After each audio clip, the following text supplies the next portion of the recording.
আমি আমার সম্পদ বিবরণীতে সুস্পষ্টভাবে ঘোষণা করেছি, আমার বিয়ের আগে, বিয়ের সময়, তার পরবর্তী সময়ে যে উপহার সামগ্রী আমি আমার পিতৃকুল থেকে, মাতৃকুল থেকে, আমার শ্বশুর বাড়ি, আত্মীয় স্বজন, বন্ধু বান্ধবের পরিজনের পক্ষ থেকে যে স্বর্ণ অলংকার আমি পেয়েছি, সেটা আমি আমার হলফনামায় আমি ঘোষণা করেছি।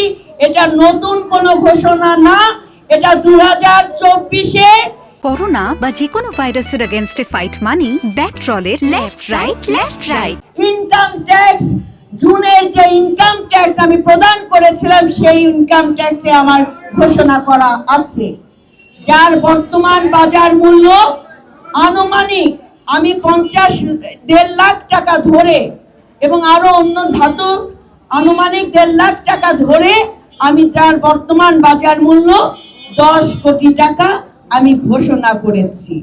আমি সততার সাথে ঘোষণা করেছি, হ্যাঁ, এটাই আমার সততার পুরস্কার। আমার একটি ফ্ল্যাট আছে, সেটি আমি ঘোষণা করেছি।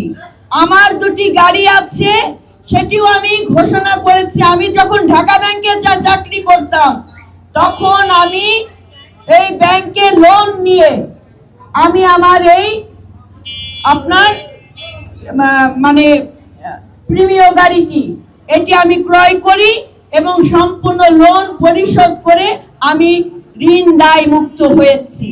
আমি পরবর্তীতে আরেকটি গাড়ি ক্রয় করি, সেই গাড়িটি আমার পার্সোনাল লোন আছে 20 লাখ টাকা এবং আমার কার লোন আছে 50 লাখ টাকা সিটি ব্যাংকে, আমি সেটাও ঘোষণা করে দিয়েছি। আমি আপনাদের উদ্দেশ্যে বলতে চাই, আমরা সততার সাথে রাজনীতি করি, আমরা নিষ্ঠার সাথে রাজনীতি করি। আমি ওই পরিবারের সন্তান, যে পরিবারের আমার বাবা যখন এরশাদের পিরিয়ডে মন্ত্রী ছিলেন, তখন অনেক মন্ত্রী দুর্নীতির দায়ে আপনার কারাগারে জেলে নিবদ্ধ হয়েছিল, কিন্তু আমার বাবার নামে 1 আনার দুর্নীতির দাও খুঁজে পাননি পরবর্তী সরকার। তার সততার পুরস্কার হিসেবে দেশনেত্রী বেগম খালেদা জিয়া নিতাই রায়চৌধুরীকে বাংলাদেশ জাতীয়তাবাদী দলে যোগদান করেন এবং তাকে 2001 সালে মনোনয়ন দেন। পরবর্তীতে তিনি 8 সালে নির্বাচন করেছিলেন, 2018 সালে নির্বাচন করেছেন। সর্বশেষ দেশনায়ক জনাব তারেক রহমান তার সততার পুরস্কার হিসেবে তাকে 2026-এ জাতীয় নির্বাচনে অংশগ্রহণ করেন নাই মাত্র, তাকে বিজয়ের মাধ্যমে তাকে সংস্কৃতি মন্ত্রণালয়ের দায়িত্ব অর্পণ করেন। আমার শ্বশুর বাড়ির কথা যদি বলি, বাবু গয়েশ্বরচন্দ্র রায় দীর্ঘদিনের পরীক্ষিত একজন রাজনৈতিক কর্মী, নেতা এবং জাতীয় স্থায়ী কমিটির সম্মানিত সদস্য। তার জীবন যাত্রার মান সবকিছু সম্পর্কে আপনারা অবগত।